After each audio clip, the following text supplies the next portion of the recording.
to have a great expected 15 minutes. A lot of people are asking me, hey, can we split up the deposits? Can we pay in different things? Yo. Alright, so we have to get this other...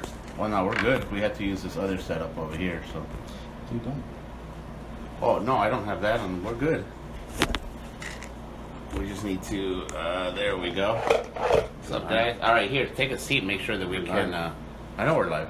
You guys say? Alright, take a seat right there. Make sure that we can get the right angle here before we start chatting up. So obviously I fit there. And grab me a little bit of water. Is that my water? Hey, Wendy. How's it going today? Facebook. Amy's here. Hey, Jonathan, thanks for sharing, my man. It is Friday. Who we got today? Who's this guy? Piccolo. Piccolo. What's Piccolo do? Is he good or evil? Other end. He's a good dude.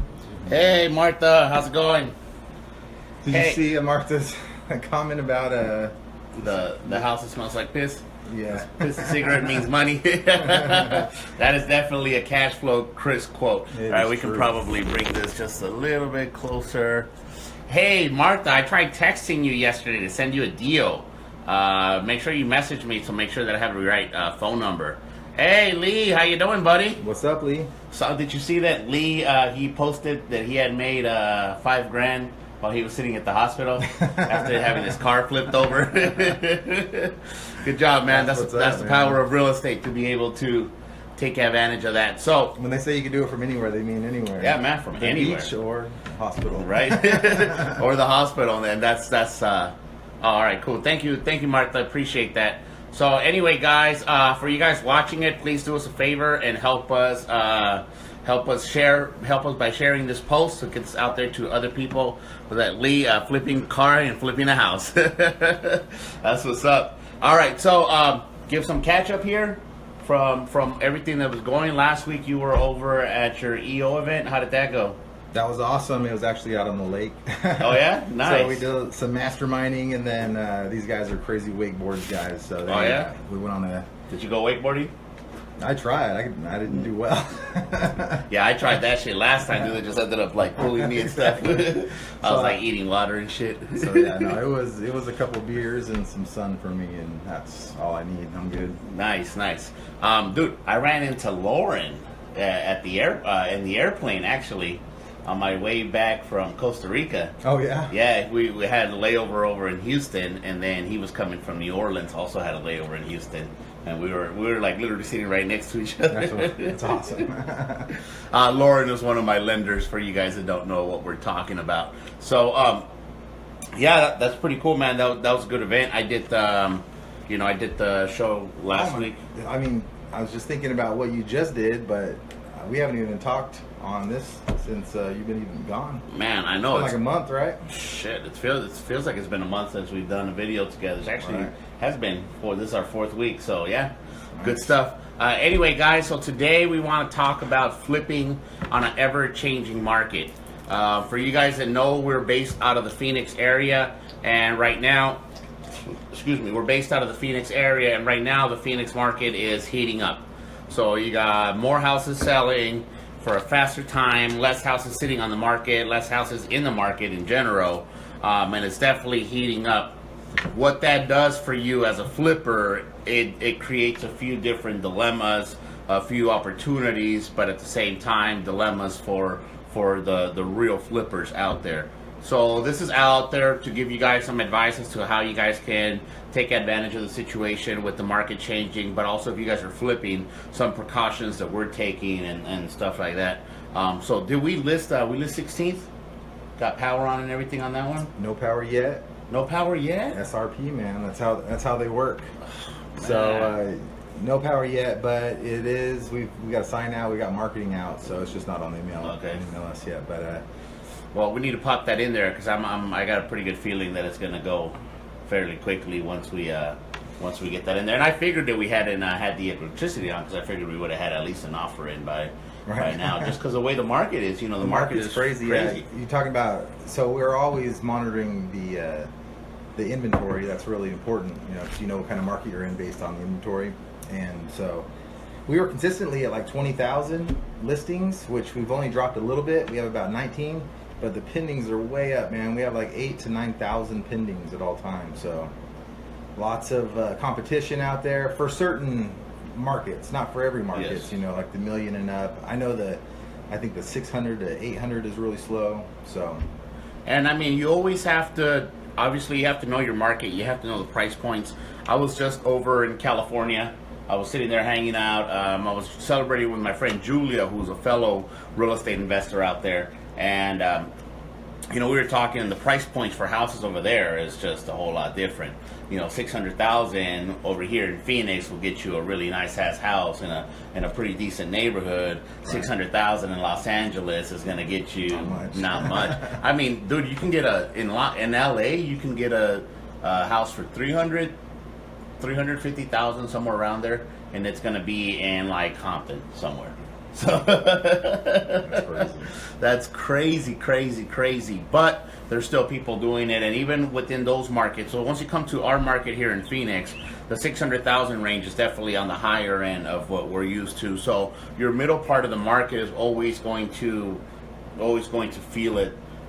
When it rises, when it falls, everything else. Sometimes the bottom part of the market, it ain't going to take that big of a dip. When it dips, it's going to take probably a bigger spike when it goes up. Same thing in reverse goes with the higher end markets, that when it dips, they're going to dip a lot faster, but when it goes up, they're not going to go up as much. So it's something that you have to be aware of as a flipper. You have to know your market. You also have to understand market trends. You have to understand the cycles that come in with real estate. There's different things that allow things to happen, and everybody remembers the crash of 2008. Nobody seems to understand that it was right about 10 years ago. So the market always seems to kind of cycle every 10, 20 years or so. Right. So you just got to be on the lookout for it. So right now we have a market that's heating up. As Kris was talking about, we have a lot more pendings. We have a little bit less on the market and a lot more pendings, which means that the properties on the market are spending a lot less time in the market and are getting taken out right away. The days on the market, did you check out those numbers? I didn't, no. No? But they're quick. I mean, if you're priced right, if you're under, I'd say 250, and you're priced right, you're selling in a week or two at the most. Yes. And that's what I'm saying. I was surprised we didn't get an offer, but it makes sense because we had to have electricity on there, which is cool because we have 2 properties that are going to be coming on the market here soon that are going to be under that price point. So right, and that's the crazy thing with what happens. It's not something that you can count on, but it's nice when it does happen. Is price creeping? Yes. Because when we bought it, we comped it on solds, and so the solds were at a certain level. So like Wethersfield, we thought 180, maybe 185. Yes. When we bought it, and I think on Wethersfield we had we had run our numbers based on like 170. Was it that low? 165, just based on what it actually sold. Remember, because we had to wait quite a while before we could close on it, and then the prop to vacate it, and then some other shit. Yeah, so it take a little bit of time to get out of it. But once we actually started the project, we were like, okay, well, it looks like 180 is probably going to be closer to where we're at. And now you're saying, well, yeah. So a bunch have come on the market in the meantime, and the neighbor just across the street is pending at 195. Nice. Same size. But he's right on a busy road. Yes. So I'm thinking we're at 199 now, just like that. Like 3 months later, we're at 199. So. Crazy. Hey, what's up, Felix? Thank you for joining us there. That's awesome. That's crazy how that works. However, guys, and this is one of the things that you have to be aware of when you're flipping in a hot market, you cannot count on that. You cannot base your numbers on that. Right. You cannot do that. You cannot do that. You cannot do that. I've told the story before over in the West Valley. I met with this wholesaler. He said, "Hey man, I got a property. It's right on 55th Avenue, which is not a main street, but it's definitely a busy street." Yeah. So it was right on 55th Avenue. Oh, Mr. Penrod is in the house, dude. Oh, man, it's been a while. Yes, haven't seen him in forever. He's too busy freaking with his lady all the time. They're always traveling the world with his lady. He's in love over there. So So anyway, man, and this was probably, I want to say about a year ago or so. We're meeting with this guy. He brings me the property. He's like, "Hey, man, here's the property. I'll sell it to you for $125,000, and I think probably needs about $20,000 worth of work." And I'm like, "Why the fuck would I do that? I mean, it's probably going to sell right at 150, especially because it's right on the road, which is right about where all of our Maryvilles have sold, 150, 160, depending on size. Yeah, it's like less than 1,200 square feet, 3-bedroom, 2-bath. It was for a long time. It was right 140 to 150 all day, no matter what neighborhood. So he tried to convince me to buy the property at 125 because by the time that I was done with the rehab, the property was going to be worth 185. Now, even with the market creeping up, I think we're barely. I mean, we may be getting to like 170, 175 or something, which is if crazy. That, right? Yeah, crazy. There's always. How do we say this? There's always going to be aberrations. There's always going to be properties that just happen. So you'll be in there looking at the comps and they'll say 150, 150, 150, 160, 155. So you kind of get your range, and then there'll be one that's sold for 199.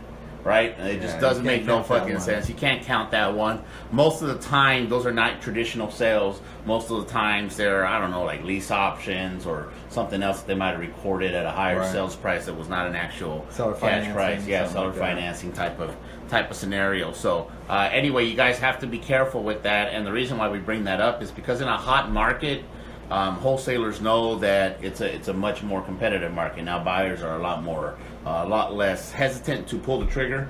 Money's flowing a little bit easier. Oh, we got Mr. Wiener in the house. What's up, Jeff? How you doing, Jeff? So they're a lot more open to it. So wholesalers just want to paint the best picture out there, as is their job, right? Of course. So what they'll do is the wholesaler will choose out and pick out that 199, say, here's a comp, check it out, and then you go for it. So you always want to make sure that you're keeping tabs with that. But as an investor, you only want to sell, so you want to base your numbers on what has sold. Right, preferably in the last 90 days. Yes. I mean, you can an appraiser is going to go back 6 months, but if you're buying it in 2 weeks and it's going to take 3 months, if it's 6 months old now, it doesn't really do you any good when you're trying to sell. Yes. But based on that, you can see, is the market going up? Is the market going down? Yes.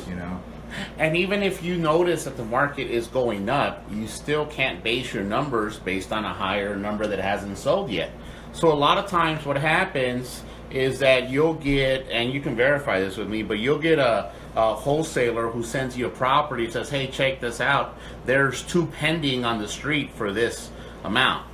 Well, pending doesn't mean shit. Yeah. Pending doesn't mean sold. But if you got a good realtor, or if you have a agent who was just willing to talk, I mean, I can usually call and find out what they got it accepted for within a couple $1,000. If they don't want to tell me the exact number, they'll be like, oh, I mean, was it below this? And so that is helpful. And then kind of following up with them and saying, did the appraisal come in? How did it look? Because then as soon as you know that, now you. Well, and that's the thing, is that you can have one of them that's pending. So same example, Maryville neighborhood properties are selling for $150,000, $160,000.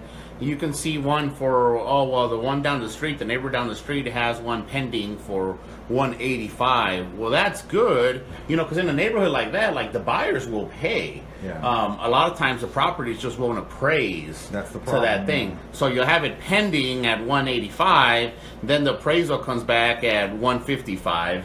Now you're looking at what's the real number. So we have a question over here. Lee, yes, from Lee. Let me see. How do you hedge the holding costs against 30, 50 ARV homes when the average day of the month? Yes. Wow. So really with this, so the answer to your question, Lee, let me rephrase this. So basically Lee's question is, how do you account for the extra holding costs when you know that a property selling at $350,000 or above is going to take right about 5 months? And that is true. The higher value your property is, normally the longer it's going to sit on the market. because you have a much smaller buyer pool. Right. You know, people that can afford and want to buy a $200,000 house versus people that can afford and want to buy $1 million house. There's a whole much bigger pool of this first one than the second one. So right. Once you move into the 300 plus range and stuff, which, you know, we're going to be moving into with this Fairmont deal, you have to understand that this is just going to be part of the business. So this goes back to something that I always say, Lee, which is you make your money when you buy. Right. Yeah, you're going to have to be really aggressive. So you're telling me it's a 5-month sell time on average. So that tells me that it's pretty much an average market. You know, it's probably more of a buyer's market. So I would say be more aggressive on your purchase side. So factor that in. You know, how much is that $350 going to cost you for 6 months, and kind of factor that in. And it looks like he did factor this in. So he said that I walked from deals like that just because I couldn't see where the hard money cost could. I would see where that could eat up my profits. Which exactly it would.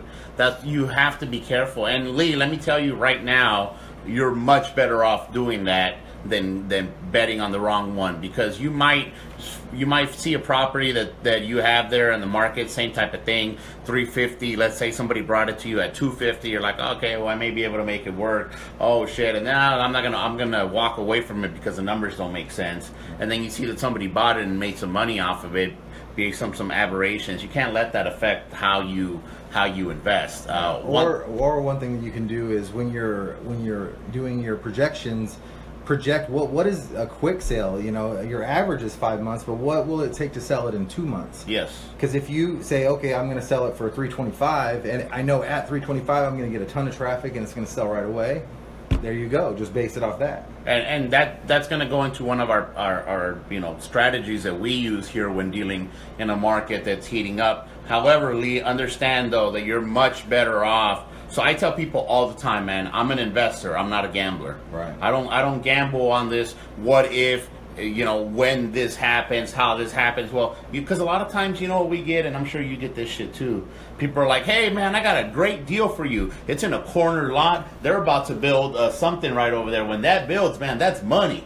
Guaranteed money. And you're like, motherfucker, you don't know what you're talking about. Speculation. It's speculation. Yeah. So anyway, guy, you want to be, Lee, you want to be an investor, not a speculator, and there's nothing wrong with walking away. However, you do want to factor in different things. If it's a buyer's market as it is right now, you want to factor that, hey, it may not take 5 months, it may take 4 months.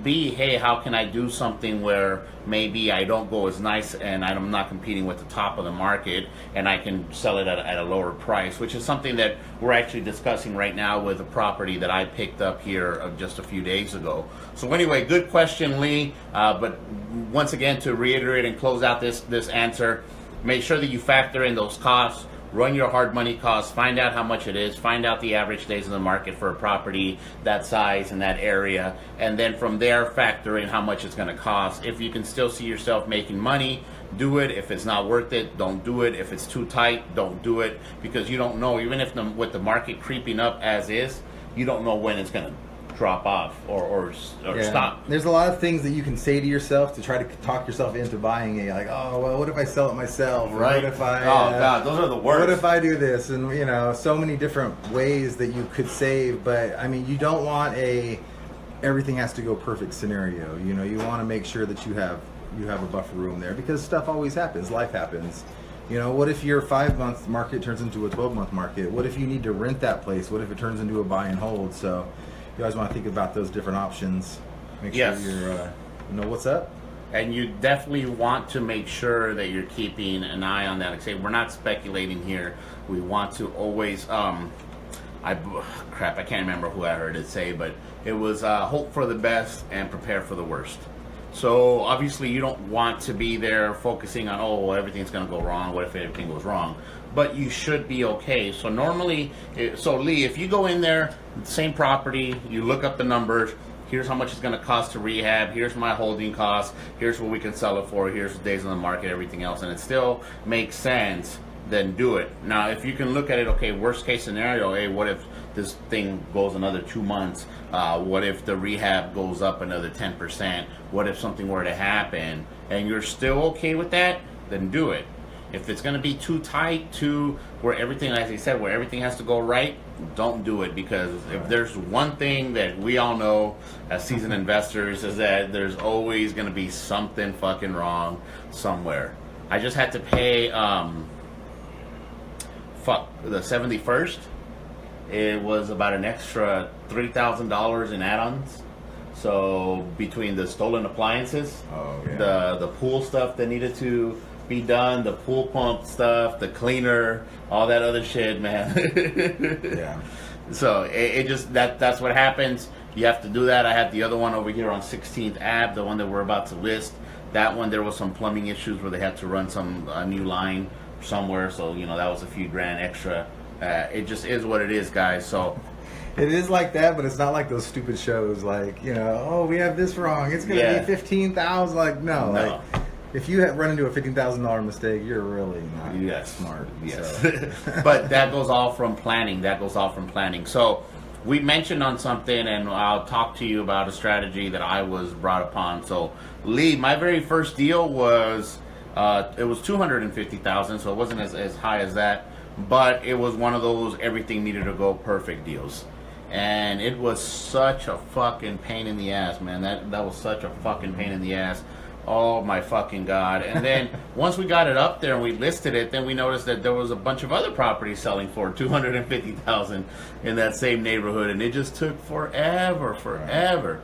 Had I discounted it from the beginning, even with all the work that I did, had I discounted it from the beginning and sold it at $225, $230, I would have been able to push it and sell it way quicker and save all those extra month of hard money payments.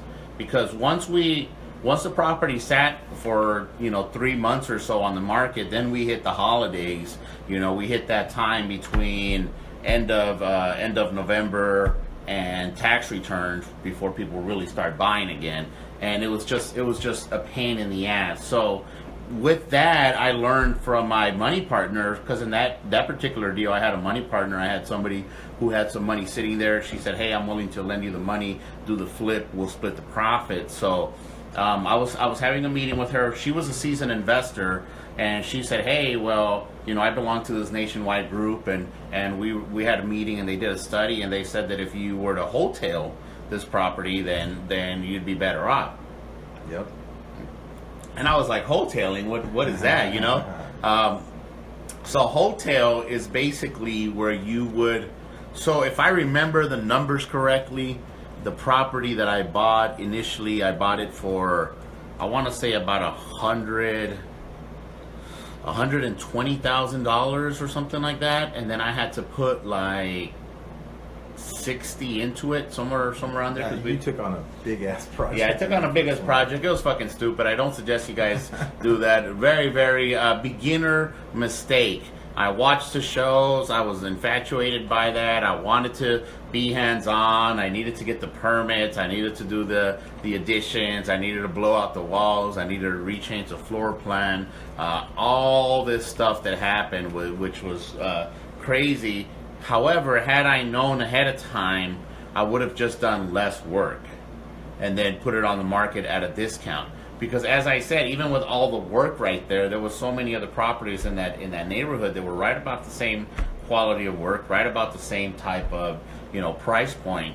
And once we dropped it, then the property sold right away, and that's kind of what saved my ass and helped me make some profit. I think you might have been able to just split the lot, rehab it as a 2-bedroom, 1-bath, and then sell that extra lot. Wasn't it a double lot? It was, but the way that it was set up, it was in a corner, and the house was all the way in the back. So I would have to split it, and then it wouldn't make it a corner lot anymore. And then the corner, it would just be a little bit weird. Wouldn't work. Yeah. Plus, because it was one of those old properties that had the well. No. So that's where all the irrigation came out. It was on that side of the property that we didn't do anything on. And that was a couple years ago. Yeah. Now, if you would have found that house for that price, you probably would have just tore it down and built a new one, because that neighborhood's $500,000 now for the bigger, nicer homes? For the bigger ones. I think because it's still on the It's still on the west side of 24th Street. Between 24th Street and 20th Street, there's just a weird little pocket of how they're yeah. faced, Actually, you know? I've got one going in. If it would have been on the east side of 24th Street, then yeah, for sure. And that goes back to knowing your market, guys. So knowing your market. But anyway, this particular friend, this investor, told me about wholetailing, and I was like, "What's that?" And that's when you rehab the property for not as nice, but then you put it on the market for not as much. Right. So that does a few things for you. A, that cuts down your time, your rehab time, because you're not going in there balls to the wall, you're not moving walls, you're not doing anything like that. It cuts down your rehab time. It cuts down all your additional costs, so it cuts down your rehab cost. So yeah, now it's mainly going to be like paint and carpet. Yes. You know, that's where mainly the kitchen's okay. You know, the doors and all that are intact. Well, we weren't had trashed, but it's just dated and ugly. You know. Yes, and so the property that I got, my second property to flip, was a property where didn't really. I mean, it had enough spread to rehab. I could still mark it down if I needed to, and it was good. We put it on the market. It sold. The third property that I flipped, though, that one was the first one that I actually used a hotel philosophy. That was a property on Pierce, which was south of the freeway, right, on like 59th or 51st Avenue or something along those lines. That particular property was a 3-bedroom, 1-bath when I bought it. I remember that one. That one had that Jack and Jill. Right. So we added a bathroom, and we kept the tile the same. We painted the cabinets. We kept the same countertops. We ended up just enclosing, because it had what's known as a Jack and Jill bathroom, which means those are the ones that have 2 doors coming into the bathroom. We ended up enclosing one of those, making it into like the master bathroom. So you had access from the master, and then you also had access from the hallway. Yes. But you added the other bathroom, yes, so you had another hallway bathroom. Yes. So now, you didn't have to have that. This one, my rehab cost was, I want to say like 13 or 15 or something like that, right, which is pretty freaking cheap. Yeah, because you kept the cabinets, you kept the countertops, yes, you kept everything. And normally adding a bathroom would be 10 grand in and of itself, but the way that this house was laid out, they had some type of room. We just ended up kind of enclosing part of the garage, basically, and they already had the water and stuff. Yeah, they had the drain in the wall for, yes, the washing machine. Yes, and so they were able to tap right into that. Exactly, and that was. But the point of that was that particular property, I went to my contractor and I said, "Here's my plan. I want to keep it under this much. I know that we're not going to be able to do everything. I wanted to make it functional, and I wanted to do this." So once we, initially I was planning not even to add that bathroom, but he was like, "Hey, we can add the bathroom on the budget because right here." So it definitely gained a lot of value. Either way, though, I had it to where I could have sold it for less and still made money. But that was my first hotel deal, and I've done quite a few different hotel deals from then to here, and it's worked out a great strategy. But in a market like this, where it continues rising and it's getting hot and the competition is getting bigger, then you don't know when it's going to stop rising. Because once again, I'm an investor, I'm not a gambler, especially when I have money partners, especially when I'm dealing with other people's money. I take that more personally than I do my own personal money. So you have to understand that if you have a market creeping up, you're probably going to have to get a little bit more aggressive with your purchase price. You're probably not going to find something 70% ARV. So we were talking right now, I'm at like 75% of ARV. So we had to bump up a little bit. And I know guys are even willing to bump up a little bit more from that. It just depends on where you're at. However, you've got to understand that you can look at a property, you can take a look at the price point. So we have a property right now, right? Let's just use a real example on 51st Drive. So here in North Phoenix, I have a property. It's a big house, 5-bedroom, 2-bath house, split floor plan. The property is in pretty good condition. The people that were living there, you could tell were fucking disgusting and had cats. Right. Because that was cat piss. That was fucking cat piss. It looks like it was like rental ready, remodeled like 10 years ago. Yes. It's got the big 18-inch tile, and then only where it needs to be, and then carpet everywhere else. You know, Yes. they definitely went on the cheap with that. And it was one of these things that they did. Now, because of the way that the house is set up, and because of the way that the kitchen is, I kind of right that smack in the middle. In order for you to go balls to the wall rehab, I mean, you're gonna be at like what 45, 50 if you were to switch that kitchen around and make it functional.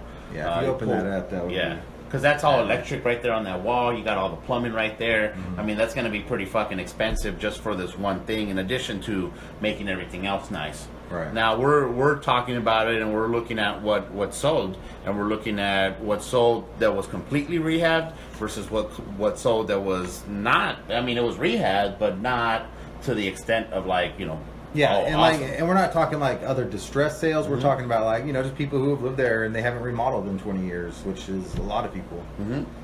So we looked at those prices and we noticed that we could probably get away with the $20,000 to $25,000 rehab and sell it for a little bit less than what price it for a little bit less than we would have priced it had we been, you know, probably $15,000 less or something. Right. Well, that right there is going to make you more money. Because not only do you save on your rehab costs, not only do you save on your rehab time, but you also save on your sell time. For sure, man. Yeah, because if you take on a big major rehab right now, I mean, we're heading into June, so June, July, you get it on in August. If you don't sell by the end of August, you're starting to be a little bit of panic time, because like you said, you don't want to own it till February. Yes. So what's the? It's a great time to buy in this market, right? Like 6 months ago, so you can be selling right now. We don't know what it's going to look like in 2018. So just because it's hot this summer doesn't mean it's going to be hot next summer. And just because it's going up. So the Maryvale neighborhood, which we mentioned about 2 years ago, you were flipping over there, you could probably get about $120,000 for a house rehabbed. And then slowly it started creeping up, you know, 125, 130, 140, 150, and then it just leveled off. Right. And leveled off for probably a good year, you would say. Yeah. It just kind of leveled off right there for a bit, and then the whole market leveled for like a year. Yeah. Which was nice. It's easy cool for us, to right? make money in a flat market, or they're great markets. So anyway, guys, if any of you guys has any other questions about flipping in this market, if you guys are having any questions about wholesaling or wholetailing, please make sure that you put that on there. Right. So wholetailing allows you to come in, buy a property, put in less work, spend less money, price it cheaper, and in turn be able to sell it faster. So that means that you also have less holding cost on that property, which means that according to my friend and her company research that they did nationwide, people looked at a bigger net profit at the end of a wholetail than they did on a traditional flip. Which is ironic, you know, because you're doing less work and making more money. So you would think that's what's not ironic, because everybody and their mom wants to have the prettiest, nicest, biggest house on the block, you know? Yeah, you think you have to do all this work, but really scaling it back and just looking at it at a smarter view is what you got to do. Yes, and we've you know, honestly, we've done a lot of things. We've learned a lot of different ways from a lot of different properties. Remember that Devonshire property that we had? It had that big Jesus, Virgin Mary thing in the back, and that big old like arch block crap, whatever it was. This is horrible. I paid a little bit more than I wanted to for that one, but we were like, our saving grace was going in there and doing it cheaper. Right. And coming in there, and we left the tile. We did put new countertops on there. We just painted the cabinets. We didn't even scrape the popcorn off the ceiling. We just left it right there, enclosed something, and we just ended up selling it and making a profit off of it. But that was that wholetailing thing, guys. So if you guys ever buy a property that's a little bit higher than you wanted to, or if you're in a market where it's going up and you don't want to, oh crap, I need to charging my external battery. You don't want to take that risk, or you don't want to get caught with your dick in your hand, as we say. Wholetailing is a great alternative. Let me go grab my battery pack. But why don't you tell them about wholesaling, since there's, you know, a lot of people out there willing, a lot of competition. there's a ton of competition. Everybody's calling me right now. What do you got? What's in the pipeline? And there, for a little bit there wasn't much, but it's definitely picking up now. There's more out there. But I've seen a lot of people putting wholesale stuff on the MLS. You know, just throwing it out there directly as is. So instead of, you know, doing those carpet paints, doing nothing, you know, literally just throwing it back on. I mean, I've done it. Yeah. I have a guy with the South Phoenix deal, and, you know, if he doesn't sell it, he's just going to throw it on the MLS for $10,000 more. Nice. And it'll probably work, you know. But that's the kind of... That's when I start getting worried, though, man. When we're talking like Cocoa Paw, the Indian streets, you know, Pima, Cocoa Paw, all those. When those, like, there's tons of comps, like 150 to 180. So I think, you know, when are we going to hit a ceiling? I think is when affordability stops, because at a certain point they're not going to be able to afford it. So 150 grand at like 4% is in the 700s. So their payment's under $1,000. But as that creeps and as interest rates creep, that, you know, once these people in Maryvale start having to pay $1,100, $1,200, $1,300, that's when they're going to start missing payments. Yeah. Because that's more than rent for the most part, right? Rents are $1,000 to $1,200. So I think that's when we're going to hit a bit of a ceiling. But so a great strategy for you to use when the market is heating up is wholesaling. There's a lot of fucking suckers out there. There's a lot of fucking idiots out there. There's a lot of motherfuckers that have no idea what they're doing. They're making those exceptions. They're saying, oh, well, I can sell it myself. Yes. I can do this. I don't have to pay buyer closing costs. I don't have to, you know. And we call those people hobbyists. Those are not people that live off fixing and flipping as a full-time source of income. But these are people that have a hobby. These are people that just come in there, they want to do one house, they may do 1 or 2 flips a year because they're doing it, because they need everything to go right, because they need to save the money. They're in there, they're doing the paint themselves, they're doing the landscaping themselves, they're listing it themselves, they're doing everything like that. However, in a hot market, there's not a shortage of those people. Right. There's never a shortage of those people. And what's going to happen is that you're going to get, as the market continues heating up, one of the things that annoys me the most, man, is these stupid questions that people have when they find out you're in real estate. And the most generic question is, how's the market? Like, they don't know why they're asking it. They just ask it. They don't even... the weather. Yeah, in a sense. However, when a lot of people start saying, well, the market's good, the market's good, the market's going good, then there's a lot more people coming out of the woodwork that would normally not be investing, now investing. There's a lot more people going to these seminars. There's a lot more people paying those monies, and now they're coming out. They spent fucking $20,000 to join a real estate club, and now they're fucking struggling. They need to find a deal, right? Because they spent all this money. They're now invested. Now they need to go find, and they get this desperation syndrome where they're just like, oh, that's the first deal that I get. That's the only deal that I'm going to be able to get. It's a tight market. It's a hot market. I need to cling to this as high as possible. So. We talked about the property on 16th Avenue. My money partner for that is also a flipper.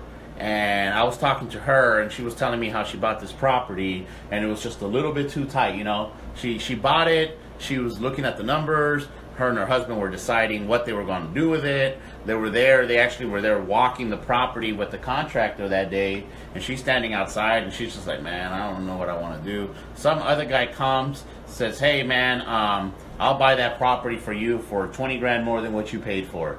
And she's like, sold. Exactly. That's so smart. You have to do that. So I was talking about the one across the street from Weathersfield. So I was talking to him, you know, it's his second flip that he's ever done. And he did most of the work himself. They did a good job and they did it fast, so I'm not on him on that. But he paid $25,000 more than we paid. You know, so... You know, people are willing to pay more. So yes, but take that 20 and run. Now that makes sense now, but had the market not continued going up, then he would have been either like right there. No, I'm saying he's still tight. He's not going to make. I would be surprised if he made 10%. If he made 20 grand, I'd be surprised. But which for a guy making an extra 10, 15 on the side isn't really a bad thing for some people. So those are the perfect people to wholesale too. I got his number, so next time I have a deal that's marginal, it'll work for him, you know. And there's people that do that, and that's the thing, guys. So if you guys are going over there, coming across deals, somebody like my man Lee, he comes across a property that he's like, oh man, you know, it's gonna be maybe a little too tight with holding costs and stuff. Wholesale that shit, man. Go find some other person who's willing to. Some other guys are willing to do that. Now, I have an example for that right now, man. I got to give a shout out to Martha. I got a call off one of my properties, and the guy was looking for a rental for his daughter, and that's the perfect kind of people that we like, because they don't need huge spreads like flippers do, because you know. So basically, she found him a wholesale deal that wasn't even a fantastic deal. It was okay. It was $159, and it was worth like $200. So you and me, like, we can't even touch that. But this guy is so happy. He's got 20, 30 grand equity now. So having an awesome buyers list where you can wholesale those off to these people and turn a deal into something that isn't a deal for you. Exactly, and that's another thing, is that you can, when you're wholetailing a property, they have a discount. So if there's a property that's worth $250,000 and you don't do the whole work and you list it at $230,000, and in order for somebody to come in and have it look like the other house, they're gonna have to spend 20 grand. They would rather do that. They have the perceived discount. Oh well, I got it 10% off the market. They feel like they just hit a home run.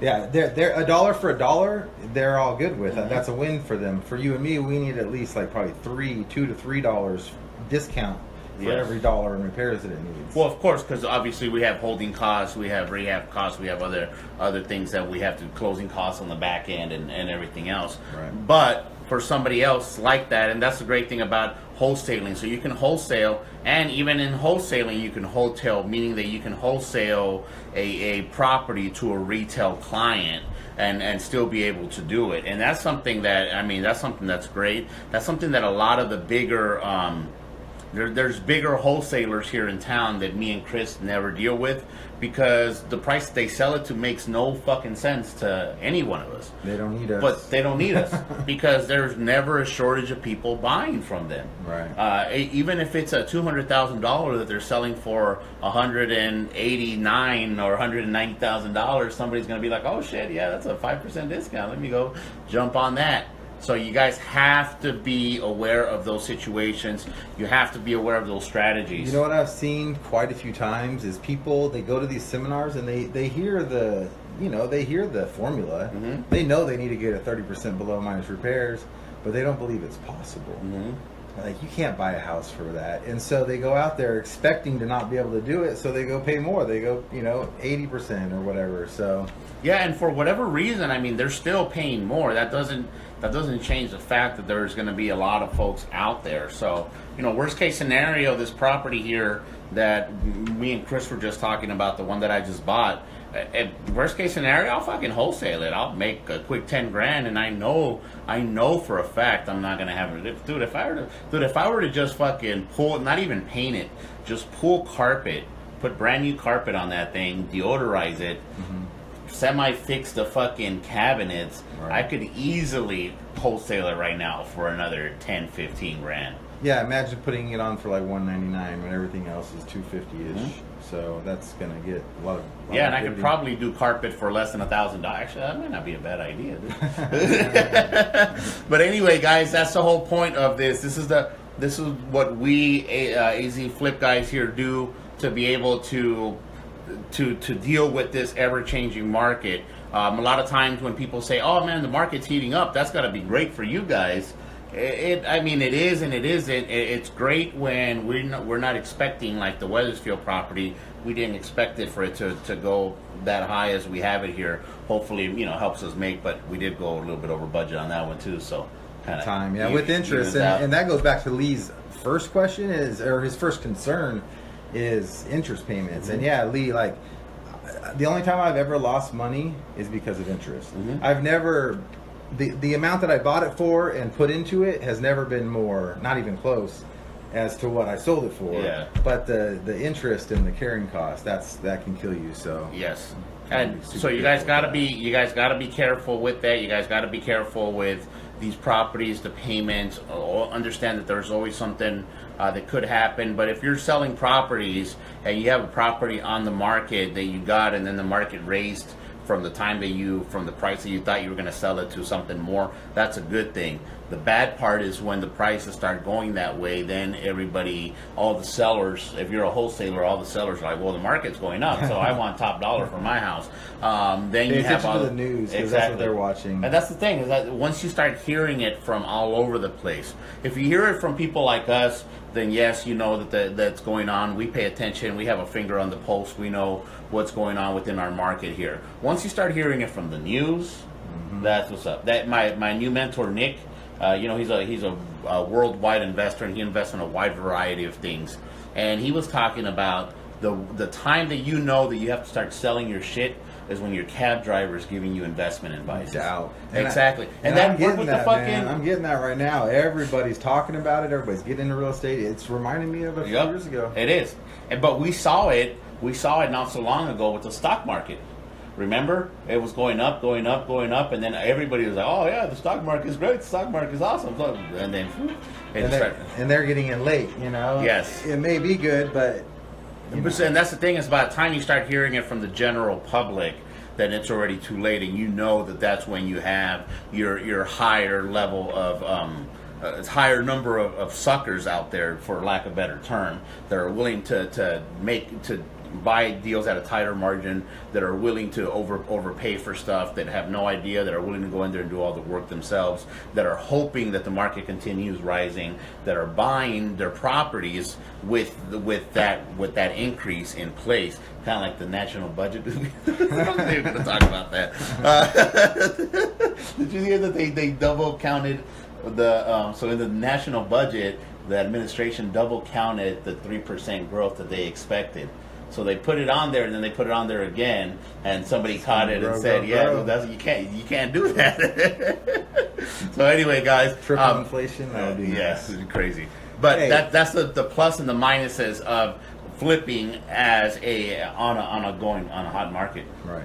But on that, man, I'm gonna do a little bit of a rant here, because it drives me crazy, guys. You have to tell me. So why is it that when your uncle and your aunt and your mom starts hearing, "Oh, real estate's really good," when it's up here, right? You listen, right? But when people like me, who are actually in the market every single day, when houses were $30,000, $40,000, $50,000, and I'm screaming at the top of my lungs, "Buy a house now! Buy 10 houses now!" Nobody listens. Nope. Nobody listens when it's down here, when it's all hyped up. And then this is when everybody's going to buy, and then it's going to go down again, and nobody's going to listen again. Like, I was reviewing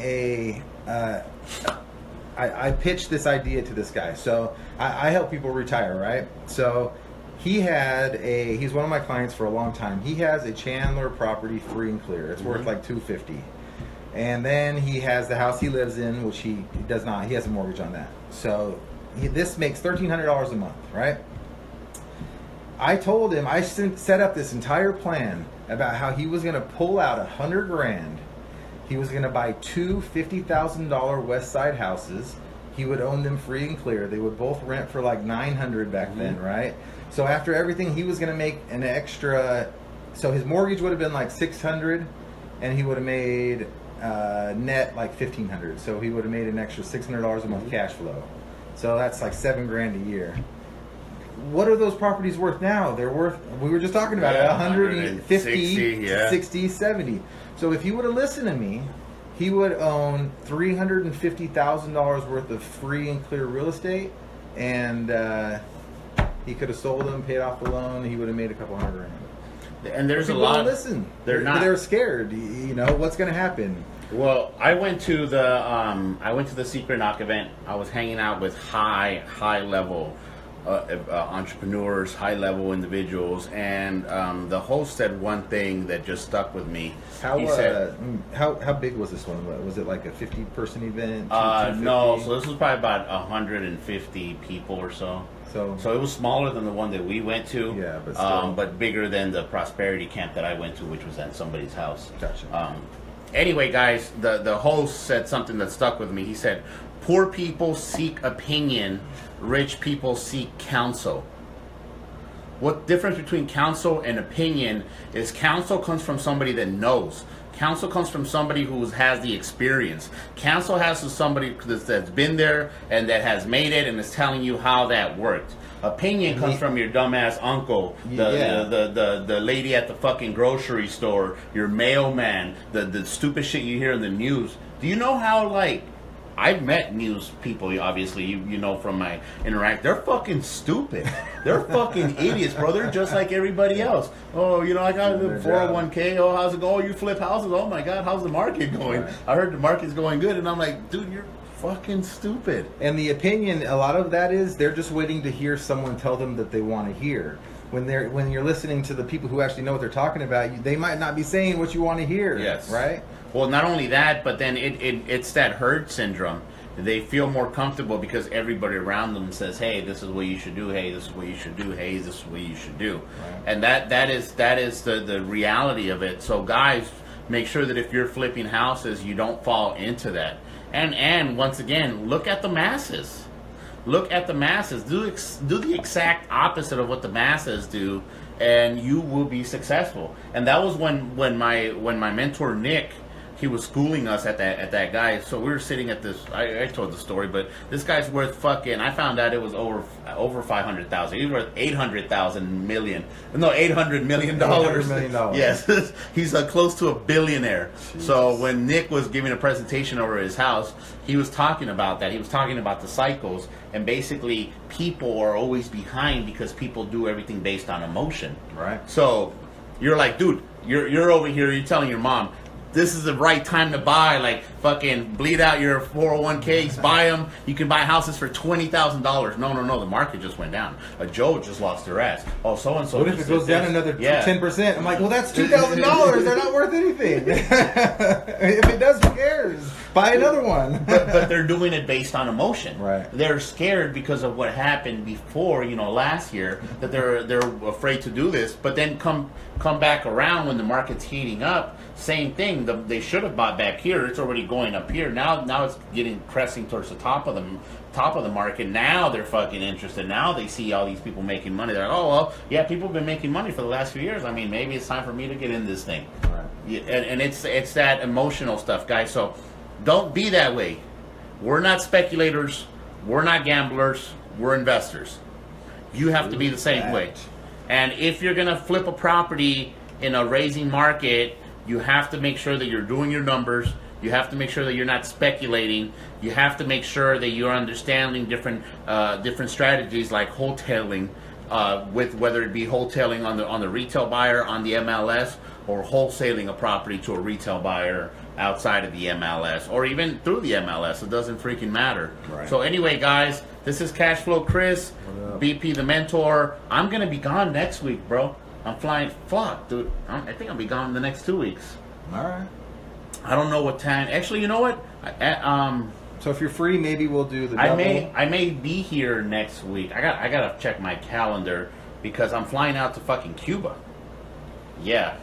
All right. You know what? I think it's time for me to set something on my calendar. I got some miles. It's time to cash in. So. Man, bro, you definitely need to. I don't know. I was trying to pull up my calendar here, but anyway, we'll address it here. But yeah, I'm going to Cuba. I'm going to spend a week. Remember Ed, the Cuban guy? Absolutely. Yeah, man. How do I forget that? Yeah, guy? So he's hooking me up with one of his buddies who lives down there, who's going to let me stay at one of his house. Nice. And then this guy's a fucking realtor, and he's a party animal, and he loves to just have a good time. So, yeah. You always got the hookup. It's always got the hookups, guys. But anyway, so you may or may not see my face, so definitely see his face. Before you log out, tell them about tomorrow or this Sunday. Oh, shit. Yeah, so anybody here in the Phoenix area, we will be out there on Sunday. We had to reshift a few things, and actually, you don't even know about this, but Sunday morning we're going to be passing out waters to the homeless.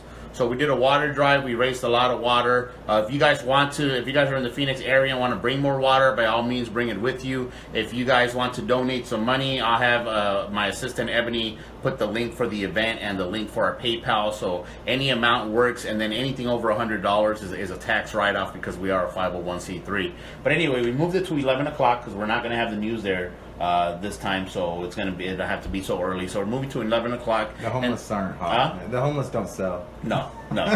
and well, I mean, it's not that we didn't. It's just because it's Memorial Day weekend or some shit like that. However, because we are going to be downtown, and because it is Comic-Con weekend, and because I'm going to go to Comic-Con anyway, we are encouraging people to come in with their superhero mask, shirts, outfits if you want to, and we're encouraging you to be a superhero for the local Phoenix community. So anyway, guys, if you guys are here in the local Phoenix market, highly encourage you to come out here. Bring the children. It's a family event. I'll be out there. Hopefully we'll see you guys out there. And then for anybody else, make sure that you hit the follow button on the top so you can stay tuned with anything Flip, guys. One last thing for my personal side. If you guys are not following BP the Mentor, so my Facebook page, BP the Mentor, I highly suggest that you do.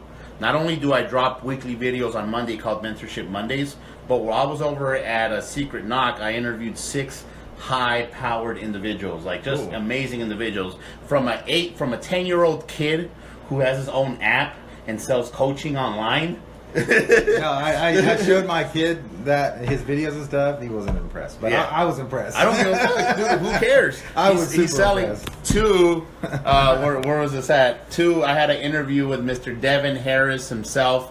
If you guys know that, if you guys probably don't know that name, but he was from that. He was one of the original guys from the Jamaican bobsled team, the same team that inspired that movie Cool Runnings. He was one of the original guys. Super awesome. Got a nice 15-minute interview just talking about mindset, talking about doing something brand new when somebody doesn't understand. The kid Caleb Maddox was just online killing it. Super awesome interview with him for 5 minutes, but even a better interview with his dad. Oh yeah, bro, man, his dad, because his dad has got to be, his dude's 15. Yeah, like the kid's got to pull out of somewhere, right? He did not learn that at school. Exactly, he didn't learn it at school. So his dad basically walked us through the strategies that he uses to bring and to kind of facilitate this growth for Caleb without being overbearing, without telling him what to do, and just kind of guiding him. That's what I need. Fucking awesome, man. I want to teach my exactly, kids and that was one of my main things. Is I'm like, look, man, I like how you did it, and obviously you're doing something right that your kid wants to do this, but you know, how do you go about it? And I asked him these questions. I'm like, you know, so he talked about different routines. He talked about different things that, you know, stuff that he did make him do and stuff that he doesn't make him do, and how he kind of helps them and guides them. So anyway, guys, highly suggest that you guys follow BP the Mentor, because that's going to be coming out here in the next few weeks. It's going to be amazing. So AZ Flip, guys, BP the Mentor, Cashflow Kris, BP the Mentor, AZ Flip, guys. I hope this helps. Share it. Talk to y'all later.